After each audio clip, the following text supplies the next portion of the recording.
में इस गुरुद्वारा में दर्शन के आयोजन में बैठे हैं। ये बहुत शुभ घड़ी है। नववर्ष की ये बेला सबको बहुत बहुत शुभ हो।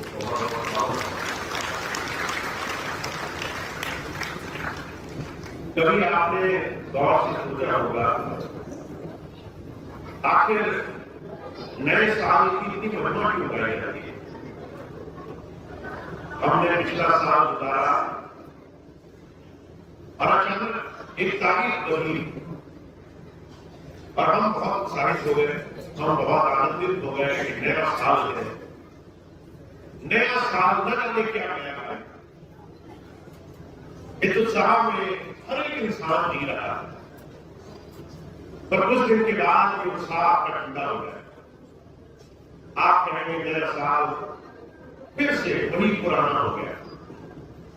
एक महीने के बाद, कुछ दिन के बाद हम फिर उसी पुराने अपने मन, अपनी चेतना से पुराने उन्हीं साधनों में पहुंच करके इस नए साल को पुराना मानने लगे। और महाराज जी कहा करते थे ये नया साल अभी भी नया नहीं। ये नया साल अभी भी हमारे आंतरिक रूप से हम और आप समझने की कोशिश करें तो इस साल में कुछ भी नया नहीं है, सिर्फ एक तारीख बदली है। उस तारीख के अलावा क्या बदला? कौन सी ऐसी चीज बदली जिससे इस नए साल का इतना उत्साह मनाया जाना चाहिए? क्या हमारी आर्थिक स्थिति बदल गई? पहले गरीबी में थे, अचानक ₹10 पैसे की बरसात होने लगे। क्या हमारी पारिवारिक स्थिति बदल गई? पिछले साल बड़ी लड़ाई झगड़ा होती थी घर में, बहू की, बेटे की, सास की और दूसरे परिवार के सदस्यों की। अब नया साल चमत्कार लेकर आया कि लड़ाई खत्म हो गई। ऐसा भी नहीं हुआ। क्या हमारा संसार को देखने का नजरिया बदल गया? क्या हमारी संसार से मांगे इच्छाएं कम हो गई? ऐसा क्या हुआ नए साल में? हमने अपने नए साल में कई लोगों ने, मैंने देखा कि नए तरीके से जीने की एक कामनाएं जरूर धारण करी। नए साल में मैं नए काम करूंगा, नए साल के लिए नए कुछ नियम बनाए, कुछ रेजोल्यूशंस बनाए। मेरे नए साल में कुछ नए काम करूंगा। जब आपके जीवन में कोई महापुरुष आ जाए और जब गौर से आप उसकी बात का चिंतन करो, उसकी बात पर विचार करो, तो आपको एक बात समझ में आती है, हमारे जीवन में कुछ भी नया नहीं है अगर हम स्वयं कुछ नया करने के लिए अपने मन में झांके नहीं। अगर हम अपने मन में झांके तो सबसे पहले जो आपको दिखाई देगा वो जीवन का एक बड़ा कड़वा सच दिखाई देगा। हम वहां नहीं है जहां हम होना चाहते थे। अगर हम स्वर्ग में होते, अगर सुखों की खान में होते, जीवन में वो सब कुछ हो रहा होता जो हम चाहते हैं, तो हमारे जीवन में कोई कमी नहीं रहती, हमें कोई कमी सता नहीं है। या तो हमारे जीवन में हर रोज बीतता हुआ दिन हमें ना तो इशारा कर रहा है कि हम कुछ न कुछ तो कम कर रहे हैं जिससे हमारा जीवन सुख में नहीं होगी। या तो हमारा चारों तरफ का जीवन अच्छा नहीं है, या तो हम ठीक से नहीं जी रहे, या हमारे जीवन में जो भी हम पाना चाहते हैं वो हमारे पास नहीं है। इस बात को स्वीकारना जीवन की सबसे बड़ी, सबसे नई दिशा में जाने की चुनौती का पहला कदम है। अगर आप ये मान लो कि आप वहां नहीं हो जहां जाना चाहते थे और उसको गहराई से परखने लगो कि ऐसा क्या नहीं है जो मैं आज सही कर रहा हूं। ऐसा संसार में कोई विधान लिखा नहीं गया, किसी शास्त्र में नहीं लिखा कि तुम्हारे जीवन में सब अच्छा होना लिखा है। कहीं नहीं लिखा कि तुम्हारे जीवन में सारी चीजें तुम्हारे मन मुताबिक हो जाएंगी। कहीं नहीं लिखा। फिर भी हम एक इंतजार में हैं, हम इस बड़ी भारी एक बहुत लंबी कतार में खड़े हैं कि हमारे जीवन में कुछ न कुछ परिवर्तन होने वाला है। संत तुम्हें जीवन में सिर्फ किसी बात को समझाना चाहता है। अगर तुमने अपने जीवन को स्वीकारा नहीं, तुमने अपने जीवन के कड़वे सच को आज नहीं माना, तुमको कड़वाहट कभी दूर भी नहीं होगी। जिस चीज से तुम दुखी हो उसे बदलने की तुमने मन में ठानी नहीं, तो वो परेशानी बदलने वाली नहीं। वो सारी चीजों के बदलाव में तुम्हारा स्वीकारना बड़ा जरूरी है, एक्सेप्टेंस आनी बड़ी जरूरी है। अपने जीवन को आज स्वीकारने की स्थिति में आ जाना। और ये कब आएगी? जब आप देखना शुरू करोगे, जब आप झांकना शुरू करोगे, जब आप किसी चीज का चिंतन मनन करना शुरू करोगे। महाराज जी बात कहा करते थे, हमारे जीवन में जो कुछ भी घटित हो रहा है वो हमारे अंदर हो रहा है, बाहर सिर्फ उसकी प्रतिक्रिया है। अगर आप अंदर से चीजों को लेकर के बार बार दुख बना रहे हो तो दुख बाहर घटित हो जाएगा किसी न किसी रूप में। आपके चारों तरफ हो रही बहुत सारी चीजों में आप सिर्फ वही चुनोगे जिसमें दुख नजर आता होगा। अगर आप अंदर से दुखी हो तो बाहर दुख का चुनाव करना उतना ही आसान है।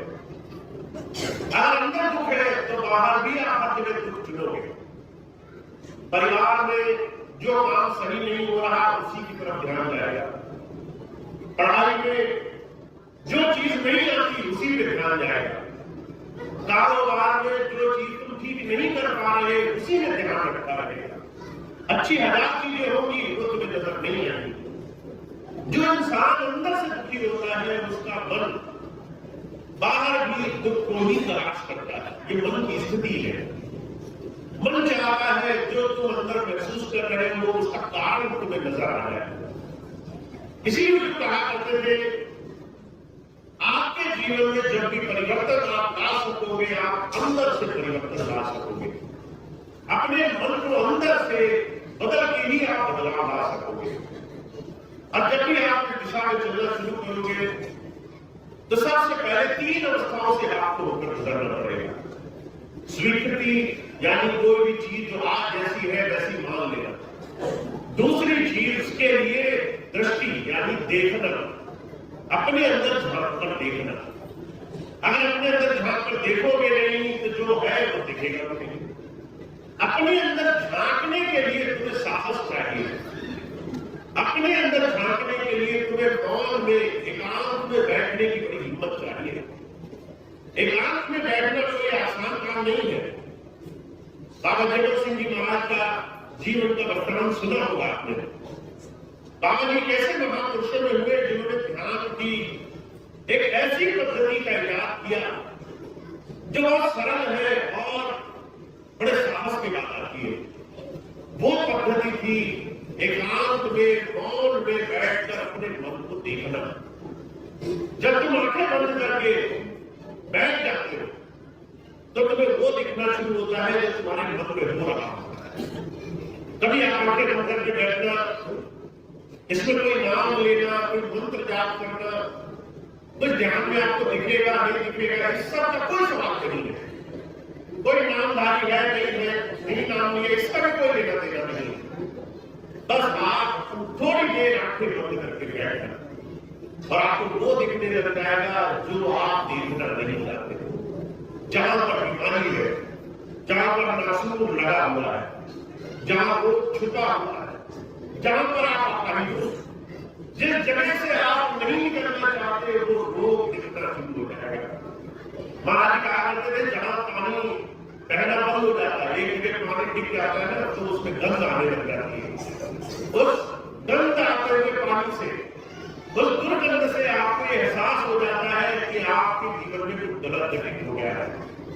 आपका मन मौन एकांत में बैठना आपके जीवन में उसी सच्चाई को देखने का प्रयास करता है। आप चाहते हो आपके जीवन में कुछ नया हो तो आपको जीवन में जो है उसको देखना जरूरी है। जो अंदर घटित हो रहा है तुम देखना नहीं चाहते, जिस चीज को तुम मानना नहीं चाहते। आज सारे लोगों से मिला, बहुत सारे भाई बहन भी आए। मैंने देखा जितने भी लोग आए सब कुछ मानने की इच्छा लेकर आए। जितने भी लोग आए सबको कोई परेशानी, और परेशानी का मतलब है वो परेशानी हमारे जीवन से दूर हो जाए, इसकी एक भावना। जब गुरु जी के पास आते हैं हमारा ये दुख दूर हो जाएगा। अब दुख दूर करने के लिए इस आशा से आए कि गुरु जी कुछ ऐसा आशीर्वाद देंगे जिससे हमारे जीवन के दुख दूर हो जाएंगे। महाराज जी कहा करते थे जो अंदर है उसको अभी हमने देखा नहीं, पर जो बाहर है हम उसको बदल देना चाहते हैं। हम चाहते हैं हमारे जीवन की अनगिनत परेशानियां हमसे दूर हो जाए। कोई रोगी है, किसी के घर में परेशानी है, किसी के घर में आर्थिक तंगी है, कई तरह तरह के लड़ाई झगड़े हैं, और हम चाहते हैं वो ना है, वो आज ही बदल जाए। पर जो कहा करते थे इन दोनों चीजों के बीच में आप जमीन आसमान का फर्क देखकर आप गुरु जी के पास गए, क्योंकि वो आपके मन को बदल देना चाहते हैं, आपके मन के अंदर की इच्छाओं का नाश कर देना चाहते हैं। तुम्हारे मन में आने वाली इच्छाओं का अपने आप से अंत होने लगता है, तुम मन के पीछे भागो ही नहीं। और हम क्या चाहते हैं कि हमारे मन की इच्छाएं पूरी होती रहे, हमारे मन में जो आ रहा है वो हमें मिलता है, ताकि हम सुखी हो सके। महाराज जी कहा करते थे अगर आप आज ये बात समझ गए, ये दोनों चीजें जमीन और आसमान है। एक तरफ गुरु जी चाहते हैं तुम्हारे अंदर जन्मों जन्मांतरों से मन में जो फैलाव फैला रखा है तुम उसे पहचान लेते, तुम्हारे अंदर इस मन से कहां कड़वाहट निकल रही है, तुम उसको पहचानने के लिए उस जगह गौर से देखते कैसे तुम्हारा काम चलेगा। मैं आपको और सरल भाषा में इस बात को समझाने की कोशिश करता हूँ। अभी कुछ दिन पहले एक जगह नामदान के लिए कुछ भाई बहन आए। जब नामदान से पहले मैंने उन्हें समझाना शुरू किया तो मैंने उनसे कहा कि नाम का मतलब होता है ध्यान। ध्यान जिस जगह दोगे वो जगह तुम्हारी अच्छी हो जाएगी। अगर तुम अपने घर पर ध्यान देते हो, तुम्हें अपना घर साफ सुथरा चाहिए, तुम्हारे मन में है मेरा घर चमकना चाहिए, इस घर में हर जगह सुगंधी आनी चाहिए, घर में देखे बाहर से आकर के और लोग कहा कहते कितना सुंदर घर बनाया है, तो उसके लिए तुम्हें क्या करना पड़ेगा? तुम्हारा ध्यान तुम्हारे घर में बड़ी नवीनता से, बड़ी गंभीरता से और बहुत मानवीय दृष्टि होकर के ध्यान में कर रहेगा। तुम चारों तरफ जब भी देखो तो तुम्हें कोने कोने दिखाई दे, तुम्हें अलमारी के नीचे का भी हिस्सा दिखाई दे, तो मिट्टी नहीं लगी होगी। तुम्हें बिस्तर के नीचे जो छोटे छोटे दराज होते हैं वहां मिट्टी तो नहीं छुपी है, वहां की गंदगी तो नहीं छुपी है। जितना तुम ध्यान देते जाओगे उतना तुम्हें नवीन जगह जाने की, बारीक से बारीक चीज देखने की तुम्हें अंदर से पागल आ जाएगी। और जो लोग ध्यान अच्छी तरीके से घर में लगा पाते हैं, जो लोग अच्छी तरह से घर साफ कर पाते हैं, अगर आप गौर से देखो तो उनके अंदर एक जुनून होता है। वो चाहते हैं घर में जरा सी भी गंदगी न दिखाई दे, और उस गंदगी दूर करने की वजह उनकी नजर, उनकी दृष्टि इतनी महीन हो जाती है कि छोटी से छोटी गंदगी पकड़ लेते हैं। जहां जरा सा भी गंदगी होगी उन्हें दुर्गंधी आने लग जाए, उन्हें दुर्गंध नजर आने लग जाए। महाराज जी कहा करते थे ध्यान तुम्हारे अंदर ये महीनता पैदा करता है कि तुम्हारे अंदर के दोष बुराइयां दूर होने लग जाए। यही ध्यान अगर तुम गुरु के कहने से, गुरु की कृपा दृष्टि से अपने अंदर लगाने लग जाओ तो तुम्हें मन के अंदर की महीनता दिखने लग जाएगी। वो पानी में उतरा हुआ है जिसके अंदर दुर्गंध आ रही है, जिससे दुख पैदा होने को दिखने लग जाएगी। और हम चाहते हैं इससे ठीक विरुद्ध, हम चाहते हैं जो पानी ठहरा हुआ है उस पर ध्यान न देंगे, हम चाहते हैं अलग से पानी का बहाव शुरू हो जाए, अलग से पानी की नदियां बह जाए, अलग से सुखों के भंडार शुरू हो जाए, काम बनने लग जाए। जो कहा करते थे ये तुम्हारे जीवन के सबसे बड़े दुख का कारण है। अगर तुम अपने जीवन में किसी संत को पहचान पाए तो आप समझोगे महापुरुष जीवन में सिर्फ इसी छोटी सी चीज को कि हम अपने मन को समझ सके, इस छोटी सी चीज को बराबर करते हैं। हमें हमारे जीवन में अंदर से हम मजबूत हो सके, इसलिए अभ्यास कराना चाहते हैं। तो इस नए वर्ष पर अगर आप चाहते हैं आपके जीवन में कुछ नया हो, तो उसकी जो शुरुआत आप करोगे वो अंदर से करोगे।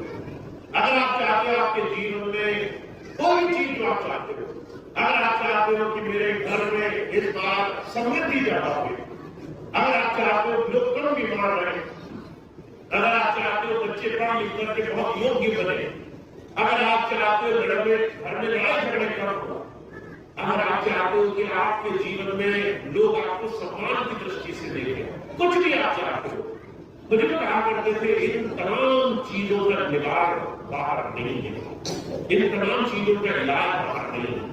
तुम सोचते हो लोग तुम्हारे साथ अच्छा करेंगे, ये तुम्हारी भूल है, ये तुम्हारी बहुत बड़ी अंतर की विडंबना है। इस धोखे में सारा जीवन तुम्हारा खराब हो गया है।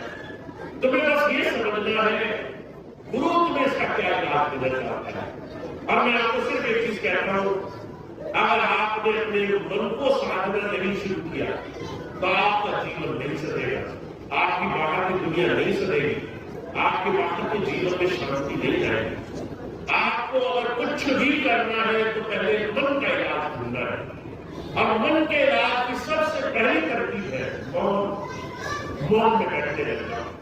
थोड़ी देर अपने दिन का ऐसा निकालो जब तुम्हें कुछ न करना पड़े, थोड़ी देर आंखें बंद करो, अपने अंदर शांति से बैठ करके देखो क्या होता है। उस वक्त जब तुम आंखें बंद करके मौन में एकांत में बैठोगे तो महाराज जी कहा करते थे तुम्हारे ध्यान की पहली अवस्था पैदा होती है। ध्यान की पहली अवस्था ये नहीं पैदा होती कि तुम कितने मंत्र बैठोगे, तुम्हारा ध्यान खिंच करके कितना सहस्त्रार तक पहुंच जाएगा, तुम्हें अंदर में क्या दिखेगा क्या सुनाई देगा, ये ध्यान की पहली अवस्था नहीं होती है। ध्यान में कभी भी तुम 10वीं मंजिल से शुरू नहीं कर पाओगे।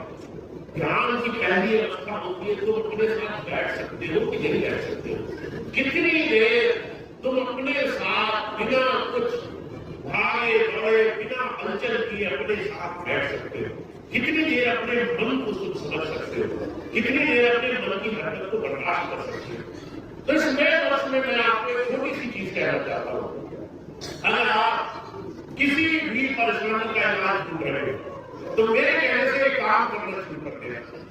अपने दिन का कोई समय ऐसा निकालना शुरू कर देगा जब आप थोड़ी देर शांत में बैठ सको, और उस वक्त आपको कुछ न करना पड़े, न मंत्र जाप, न नाम सिमरन, न ध्यान टिकाना कहीं, न कुछ कार्य की अपेक्षा करना, न तुम्हें रोशनी दिखाई दे न आवाज सुनाई दे, कुछ मत चाहना, थोड़ी देर बस अपने साथ बैठे रहो। उतनी देर तुम्हें जो दिखाई दे, जो भी दिखाई दे, उस चीज को तुम थोड़ा सा अपने जीवन में याद रखना। अब मुझे कहा करते थे बड़ी से तुम्हारे जीवन में चमत्कार लिखा होगा। अगर तुम आंखें बंद करके बैठे और तुम्हें बार बार पड़ोसी आता है, समझ लेना तुम्हारा ध्यान अपने से ज्यादा दूसरों के जीवन में ज्यादा है। अगर तुम्हें बार बार चिंताएं आ रही तो समझ लेना तुम अभी भी कर्ता बन करके घूम रहे हो, तुम्हें अभी भी ये लग रहा है तुम्हारे तरह बगैर जीवन मिलेगा नहीं, संसार में तुमसे ही सारे काम होंगे, तुम नहीं करोगे कुछ नहीं होगा संसार में, इतना बड़ा अहंकार लेकर तुम जी रहे हो। अगर तुम आंखें बंद करके बैठे और तुम्हें भय लगे, तुम्हें लगे न जानेगा क्या होगा, कल क्या होगा, कोई मेरा पुराना कर जाए, कहीं मेरा पैसा न खराब हो जाए, अगर तुम्हें भय लगा है तो अभी मान लेना कि तुम अभी अपने अंदर गहराई तक गए नहीं, तुम बाहरी बाहर तरह तरह से संसार से अपेक्षा करके जीवन जी रहे हो।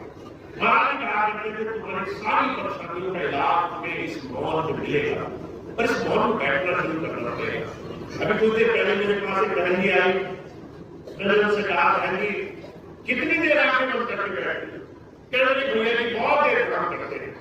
मैंने कहा ध्यान की बात नहीं कह रहा हूं, कितनी देर ध्यान करती है, मैं कह रहा हूं कितनी देर बस थोड़ी देर गुरु जी की मौज में बैठ जाती है, तुम्हें कुछ नहीं करना उसका, तुम्हें कुछ नहीं पाना उसका, तुम बस थोड़ी देर अपने गुरु को अपने वाणी को याद करना चाहती, कितनी देर बैठती है।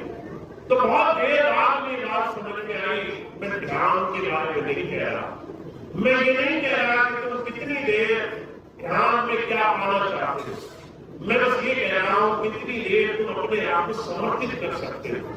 तुम्हारा जो भी है स्वरूप, चाहे अच्छा है चाहे बुरा है, चाहे इसमें क्रोध है, चाहे ईर्ष्या है, निंदा है, चुगली है, जो भी तुम हो, कितनी देर तुम अपने मालिक के आगे अपने आप को समर्पित कर सकते हो, कितना उनके चरणों में अपने आप को झुका सकते हो। मुझे कहा करते थे बहुत से लोगों ने ईश्वर भक्ति को बहुत आसान माना है। लोगों ने सोचा किसी गुरु जी से नाम ले लो, मंत्र मिल गए, गुरु जी मिल गए, समझ लो हो गया। गुरु जी के रोज हाथ पैर जोड़ लो, गुरु जी की तस्वीर को प्रणाम कर लो, रोज रोज भगवान को दीपक जला लो, थोड़ा सा अगरबत्ती जला लो, इसी से भगवान प्रसन्न होते हैं। महाराज जी कहा करते थे कितना बड़ा धोखा है आज के समय में हमें।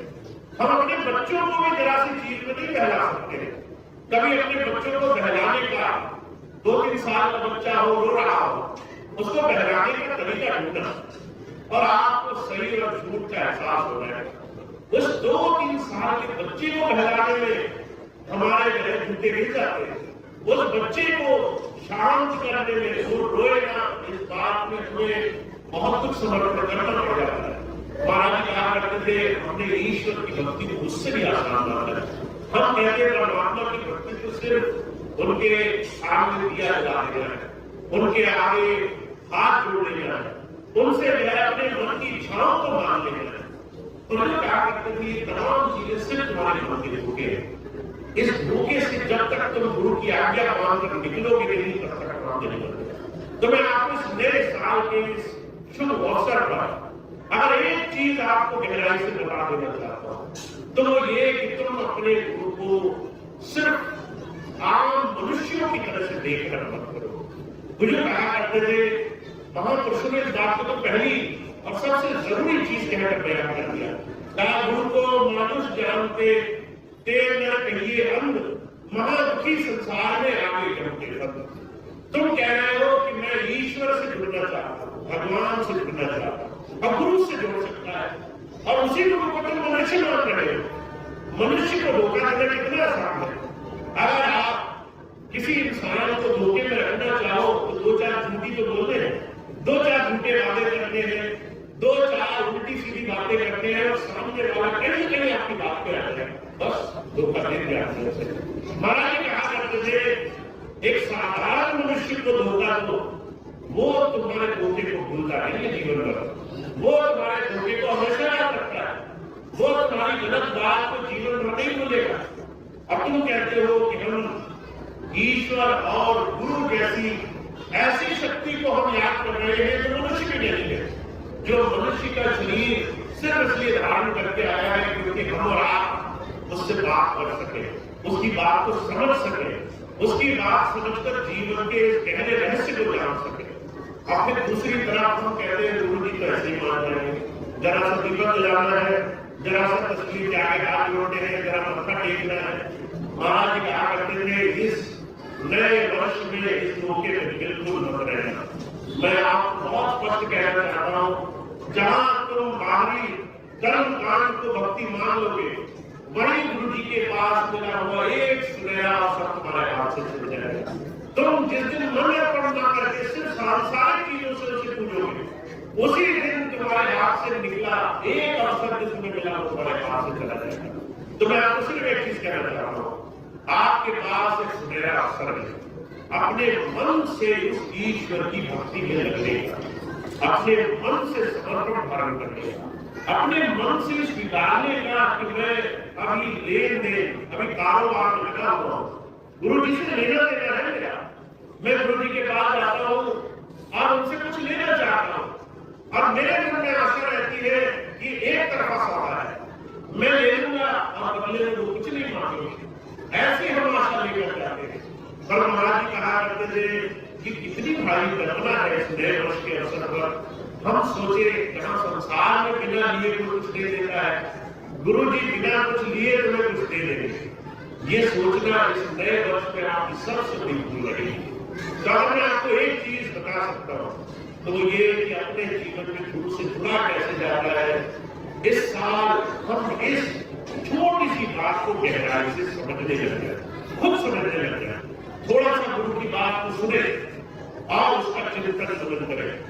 अभी 2 बच्चे आए थोड़ी देर पहले मेरे पास, क्या मेरे भैया जी आपने हमसे कहा जो भी तुम अपने जीवन में पाना चाहते हो उसको लिखा करो और लिख करके उसको थोड़ा सा अपने जीवन में दोहराया तो तुमको बड़ा फायदा मिला। तो मैंने दोनों बच्चों से जो बात कही मैं आपको भी बात बता रहा हूँ।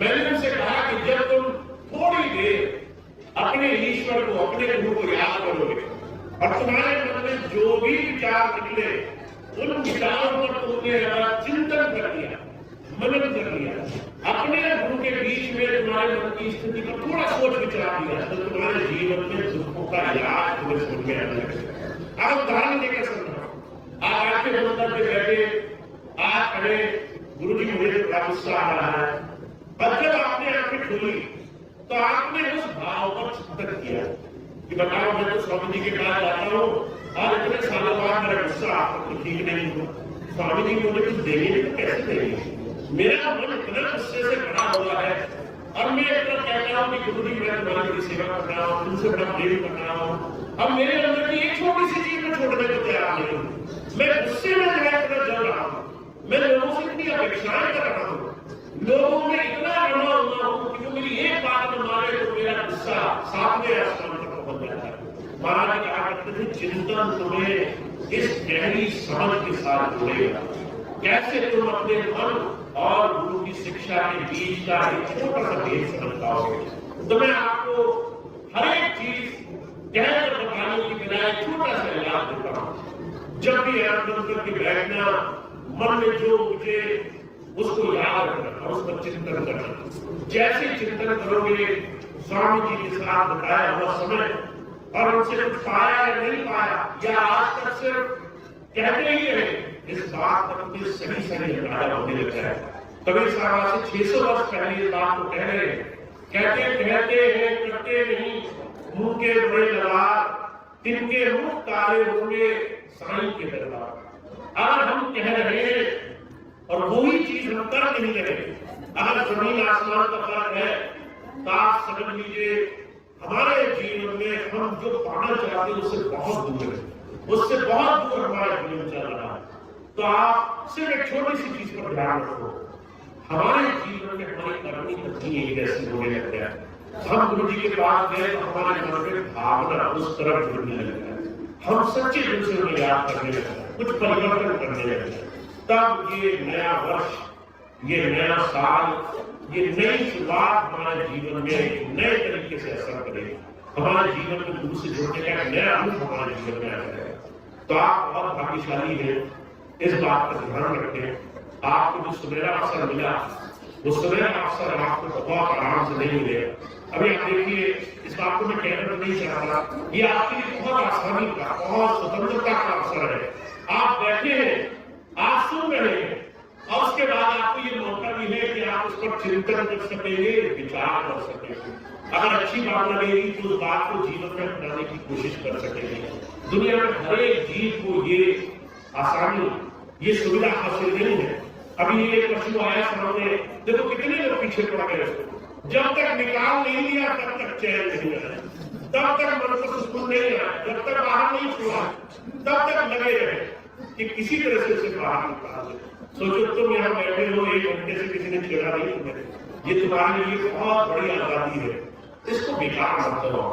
इस जीवन के इस बहुमूल्य क्षणों को, ये जो आपको मिला है, इसको आप खूब ईमानदारी से, खूब मेहनत से कमाते चलो।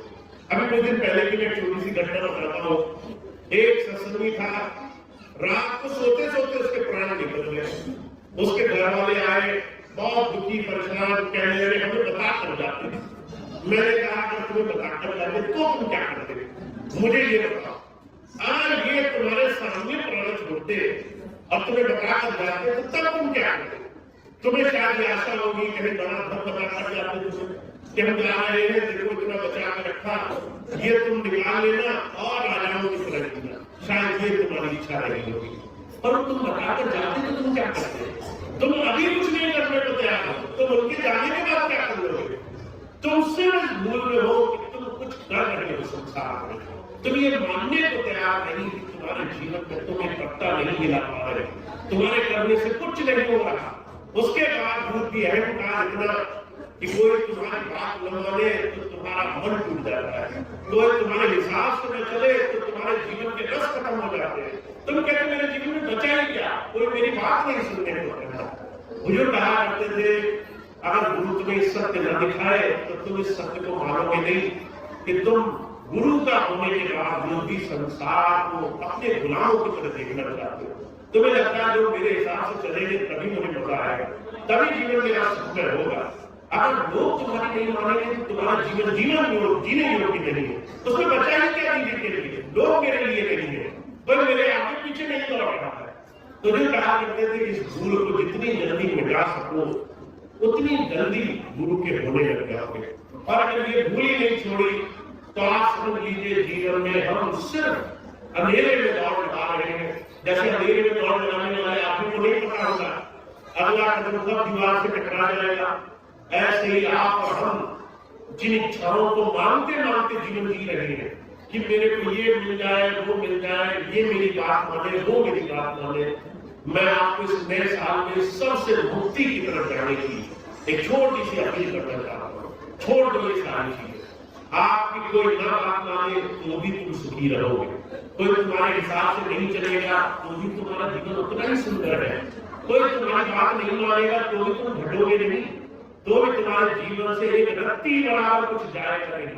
अगर तुम अपने मन को उन चीजों से जोड़ना बंद कर दो, उन चीजों से ही सुख लेने की आशा छोड़ो, तो आपको हमें बहुत सुंदर जीवन मिला है।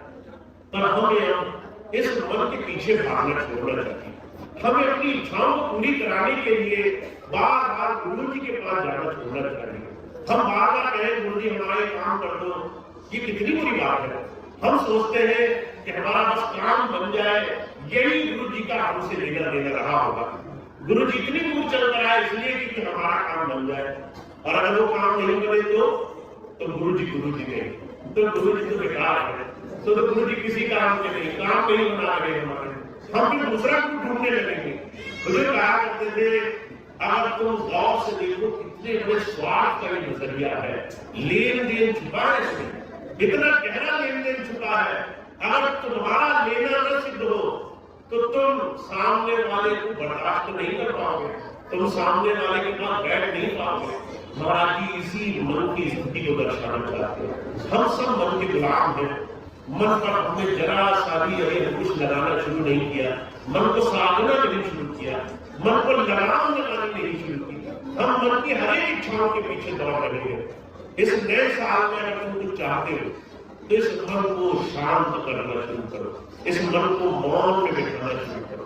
मन कुछ मांगे तो तुम आंखें बंद करके बैठ जाओ, मन चाहे कि ये काम मेरा हो जाए तुम आंखें बंद करके बैठ जाओ, मन कहे कि मेरा ये काम होना चाहिए। अभी तो एक गृहिणी आई, कहने लगी भैया जी इसी महीने काम होना चाहिए, इसी महीने काम हो जाए। मैंने कहा ये तो डेडलाइन ही लिखवा कर मांगी, जैसे किसी काम की अवधि होती है कि इस अवधि में ही काम होना चाहिए, वरना ये काम सही नहीं माना जाए, उसके एक दिन बाद हुआ तो सही नहीं माना जाएगा। मैंने कहा ये तो बहुत बड़ी हमारी परिभाषा हो गई मन की। हम चाहते भी ये चीजें हो और हम अपनी अवधि में भी चाहते हैं, हम अपनी समय सीमा में भी चाहते हैं, और नहीं मिला तो क्या होगा वो मैं जानता हूँ।